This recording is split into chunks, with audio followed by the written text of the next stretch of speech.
Bem, nós estamos hoje com Marco Antônio dos Santos, meteorologista, agrometeorologista, e vamos falar naturalmente daquilo que interessa muito ao produtor.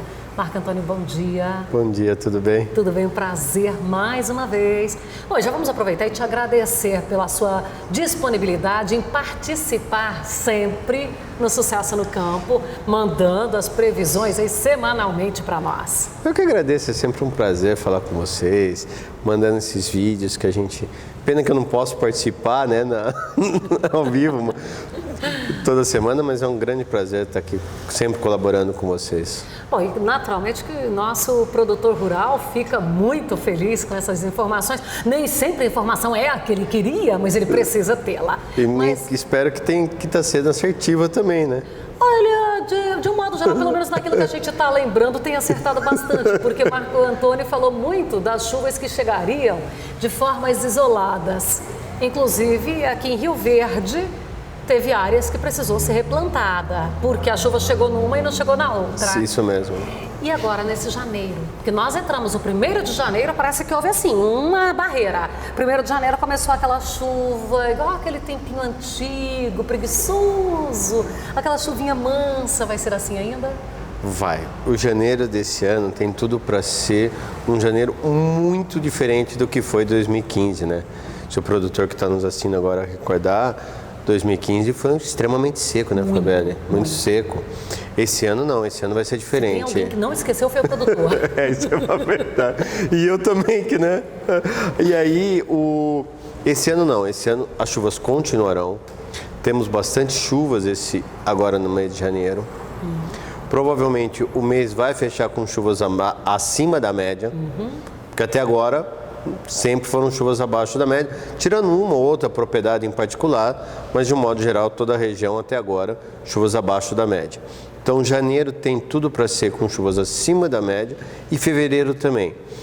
O grande problema que eu estou vendo, não chega a ser problema, mas o grande destaque é que no finalzinho agora do mês de janeiro e o início de fevereiro está se mostrando um pouquinho mais seco novamente.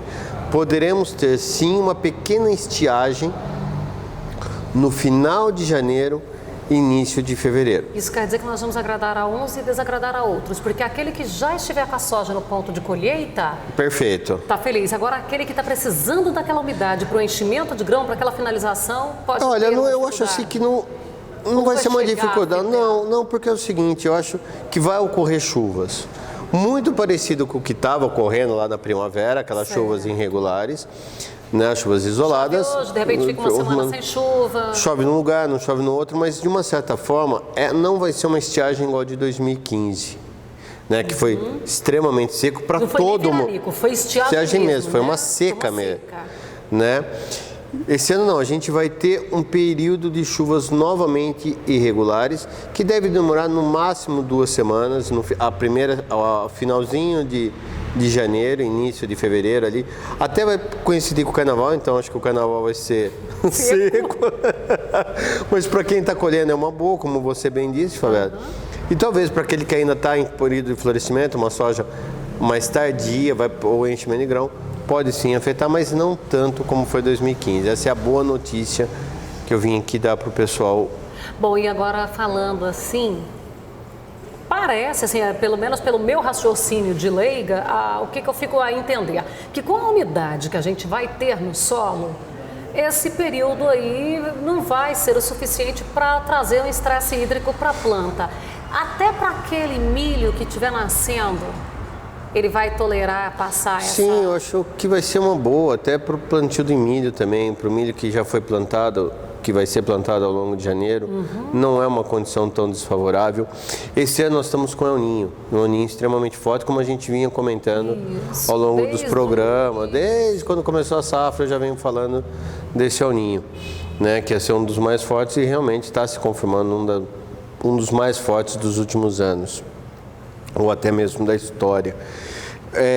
E esse El Niño vai permitir que as frentes frias consigam passar mais regularmente, como vem ocorrendo até agora.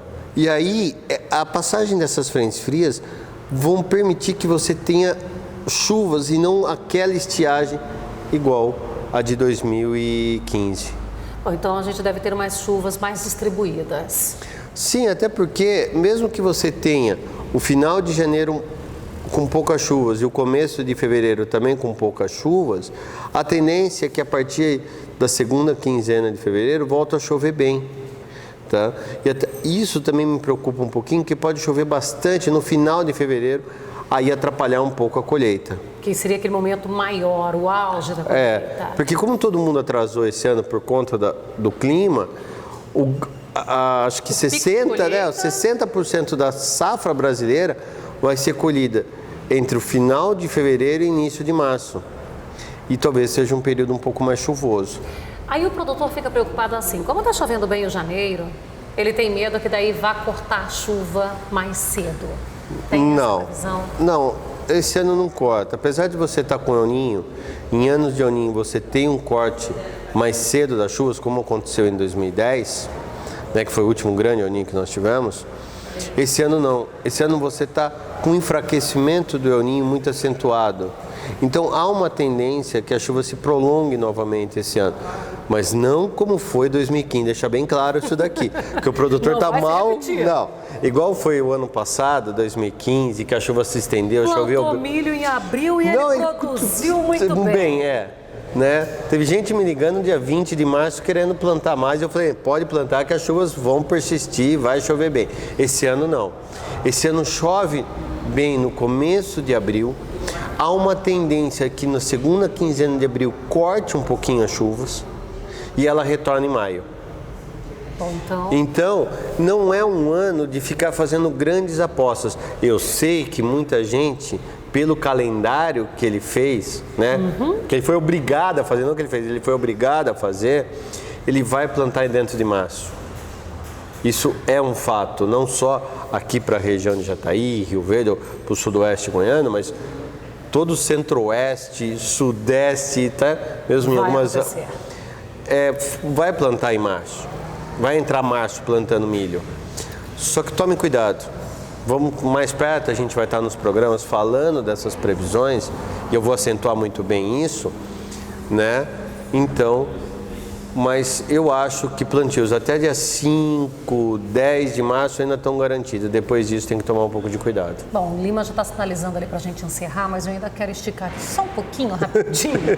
Você que está sempre viajando pelo Brasil, acompanhando, rapidinho aqui, bem resumido para nós, como é que estão? Porque a gente recebe um vídeo lá do Rio Grande do Sul que está embaixo d'água, que as lavouras estão alagadas. A gente recebe um do Mato Grosso que está tudo morrendo por falta de chuva. Eu tive, então, essa semana eu tive também no Rio Grande do Sul, né? Hoje é domingo, eu tive no começo da semana aqui com vocês, em Jataí, depois eu tive no Rio Grande do Sul, e o que a gente percebe é o seguinte, as perdas são grandes, não só aqui na região, mas no centro-oeste, o Paraná está se perdendo por excesso de chuvas, no Mapito voltou a chover, mas teve um estrago forte também por causa das chuvas muito irregulares na primavera. De uma forma geral, as perdas vão ser grandes esse ano. Porém, a produção será maior do que foi no ano passado. Eu quero te agradecer mais uma vez. Eu que agradeço. Agora nós vamos ter a previsão do tempo e ele volta já já com a participação semanal que a gente não deixou escapar. E aí ele vai contar como é que vai ser esta semana. Isso mesmo.